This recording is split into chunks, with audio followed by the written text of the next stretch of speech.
ফেসবুকে ভাইরাল হওয়া ফুটফুটে সেই পরীর বাচ্চাটি ভাইরাল ঠিকই হলো, তাকে দিয়ে অনেক রকম সংবাদ করে সাংবাদিকরা টাকা কামাচ্ছে, তাকে দিয়ে বিভিন্ন রিপোর্ট করে রিপোর্টাররা টাকা কামাচ্ছে, কন্টেন্ট ক্রিয়েটররা টাকা কামাচ্ছে, কিন্তু তার কোনো লাভ হচ্ছে না। তার যে জায়গা সেই জায়গায় রয়ে গেল।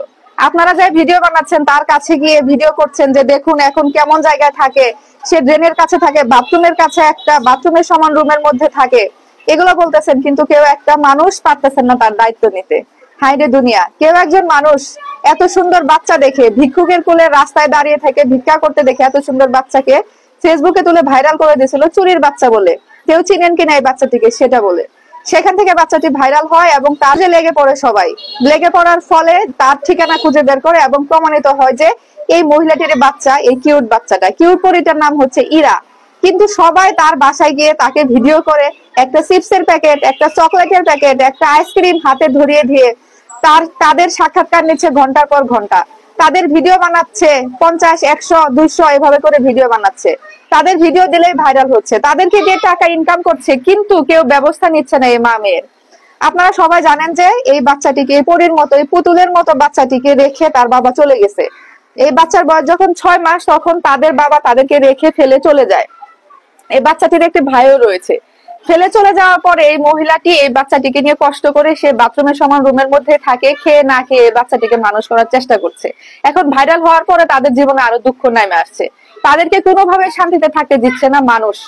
সমানে প্রত্যেকদিন, দিন নাই রাত নাই তাদের ভিডিও করে যাচ্ছে। এই মেয়েটাকে একটা করে চকলেট ধরায় দেয়, একটা করে আইসক্রিম কিংবা একটা করে চিপসের প্যাকেট ধরায় দিয়ে দিয়ে সমানে এইভাবে করে সাক্ষাৎকার নিচ্ছে, কিন্তু তাদের কষ্টের মূল্য কেউ দিচ্ছে না। তোমরা যেহেতু তাকে দিয়ে টাকা ইনকাম করছো, তোমরা যেহেতু তাকে তার নিউজ করে একটা ফায়দা লুটছো, তাহলে তোমাদের উচিত না এই মেয়েটার একজনের দায়িত্ব নেওয়া? সমাজে বিত্তবানের কি অভাব আছে? আপনারা যে এই যে ভিডিও দেখছেন, সবাই আহারে বলছেন, মাশাআল্লাহ বলছেন, সুন্দর বলছেন, ভিক্ষুকের কোলে চাঁদের বাচ্চা, ভিক্ষুকের কোলে আসমান থেকে পরী নেমে এসেছে, আহারে এত কষ্ট করে, কিন্তু কেউ একজন কেন এগিয়ে আসছেন এই বাচ্চাটির দায়িত্ব নিতে?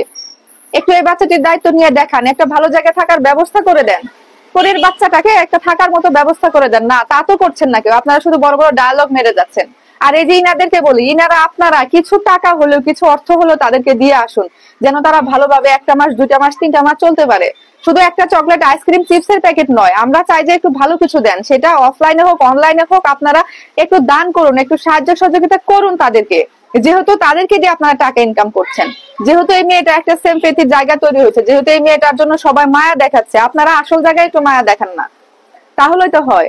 সেটা তো কেউ করছেন না। কেন করছেন না? সব সময় কি এরকমই হবে?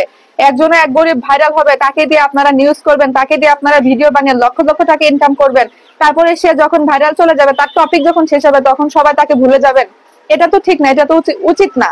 অন্তত একটা মানুষ দায়িত্ব নিয়ে দেখান। ঢাকাতে তো বিত্তশালী মানুষের অভাব নাই, ওনারা তো ঢাকাতেই থাকেন, একটা ভালো জায়গায় একটা থাকার ব্যবস্থা করে দেন, অন্তত 3 বেলা যেন 2 মুঠো ভাত খেতে পারে সেই ব্যবস্থা করে দেন। আপনারা এই যে বড় বড় দেখায় দেখায় দান খরচ করেন, এগুলো না করে অন্তত এই মেয়েটার একজন মানুষ হলেও একটা দায়িত্ব নিয়ে দেখান। এরা তো আসলে অসহায়, প্রকৃত পক্ষে কিন্তু এরা অসহায়।